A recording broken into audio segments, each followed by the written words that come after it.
Hey, this morning we are headed out with my brother's Air Force JROTC students, and we're going to have a 4-day trip. We're going to go out to the eastern part of North Carolina. We'll be hitting Seymour Johnson Air Force Base and some other things in between. So, are you excited? Oh, I'm very excited. Yes, I can't wait. Let's go. Yep. So we'll catch you up on each day as we, where we're going and things. My brother has planned the itinerary, and we're chaperoning. And so just pray for us because we have a whole busload of students here, and that we can survive it all. So, see you in a bit.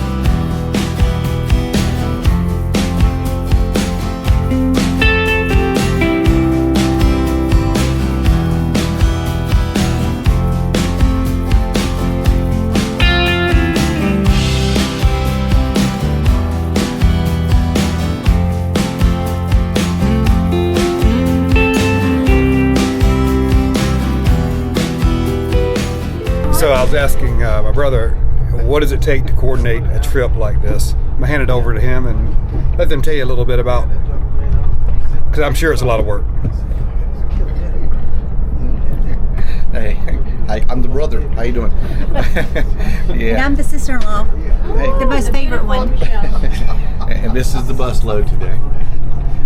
But yeah, just telling about what it takes to do this. You start six or 7 months out with an idea of where you're going. Then you just got to develop a plan from that. Usually you just got to look for where the hotels will be, enough eating places to handle 40 plus people. How long does it take to load on a bus? How long does it take to unload a bus? How long does it take to do a roll call? So you have to do that, and that comes with experience.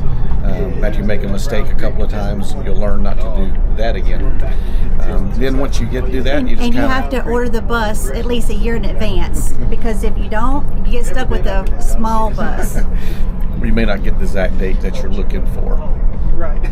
So, once you do that, then you just kind of develop the daily activities, what you'd like to do. Then you got to start the harder part of calling those places and seeing if they can host you, host the numbers that you're doing, figure out can we just make it an educational trip, fun trip, still affordable, and you just got to look at it from a kid's perspective in this deal. What would they want to do or not do, and then just try to make a blend in there. So that's kind of basically what I do. It just takes 6 months planning off and on, and just follow up at the end. So hope you learned a little bit about what you may not want to do. Hope you found that maybe not helpful, but just informative. Informative, yeah. So I think Liz is trying to stay awake over here. Yes, I was trying to stay awake. Riding on these buses makes her sleepy. Yeah. Passing through some little town here.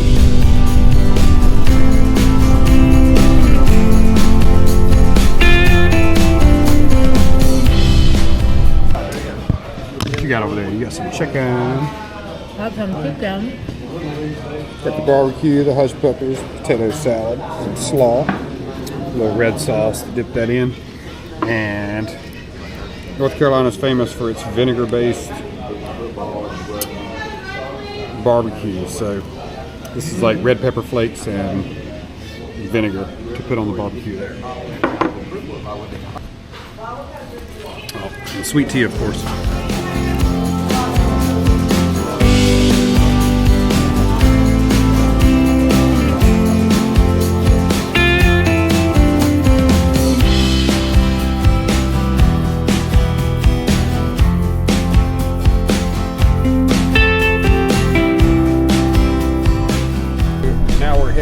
To the Airborne and Special Operations Museum, and we'll take you around there and show you a little bit of what there is to see. I've been there several years back. I know they are always kind of changing it up a little bit, but it's going to be my first time. Yeah. So, see you over there. Bye. Bye.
Hey, we're back, and we're now over at the Airborne and Special Ops Museum. And we're going to go through the exhibits here and show you some of what's in there too.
Yeah. So this is my first time to touch the materials of the parachute. Mm-hmm. So kind of It's very thin, right? very thin.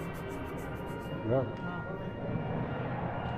And this is how it looks like before, and then this is gonna be Yes. what's inside. Yeah.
All right, we're about halfway through the museum here, and anything you learned so far?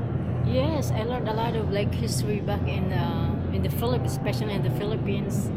So it's kind of touching how the history was before.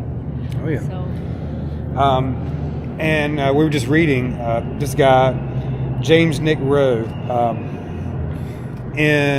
He was sent to Vietnam in 1963, and he was captured, and he spent 5 years basically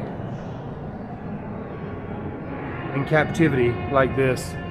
Of course, he was psychologically and physically abused, but he did try to escape 3 times, and he was successful after 5 years and was able to escape.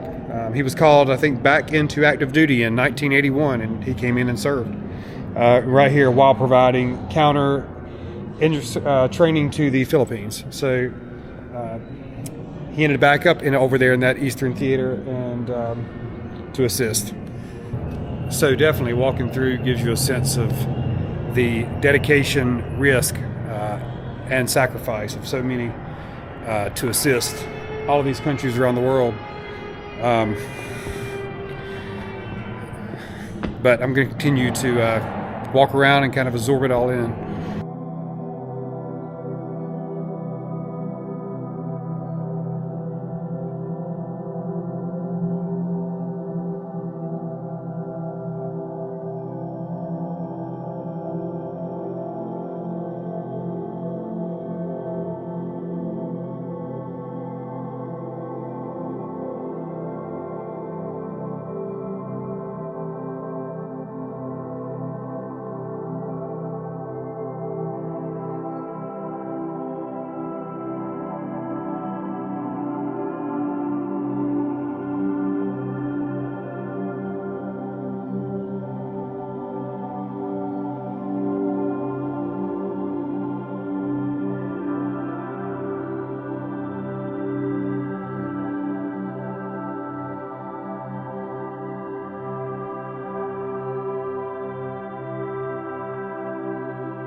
that was a great time in the Airborne Museum.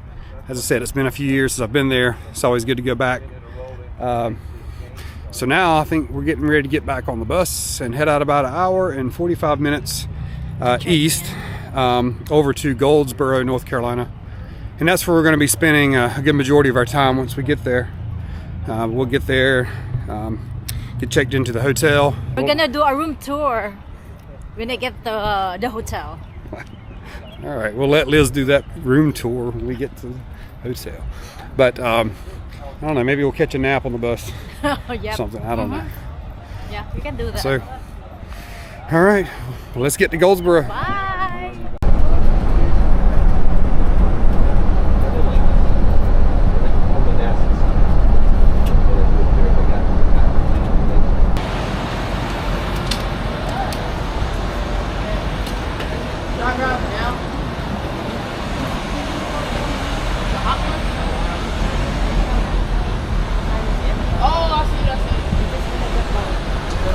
All right, guys, well, here's a bus tour. Pretty much here, it's just all seats, of course. Back here, you have a bathroom.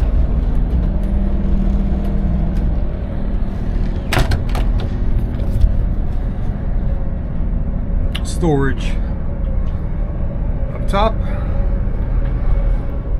Of course, you have your controls here.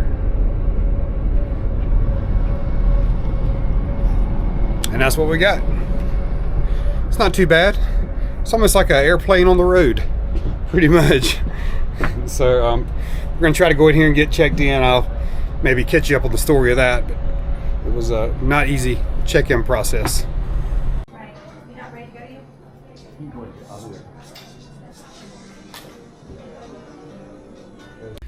All right, so we're finally checked in, and again, I'm going to tell you that story about that, but I will say it's been about 2 hours and 15 minutes since we walked in the door of the lobby. But we're going to give you a room tour. All right. First of all, we got the bathroom here. See that?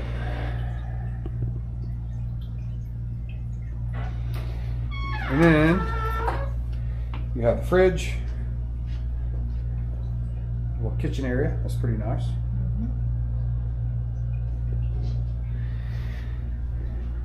Have a working area, a roll-out table, little lounging area with the couch. You can close that off and make like a little living room area. Working area. We do have a wardrobe. The bed here. And you never know what you're going to get. But let's see what the view looks like out here.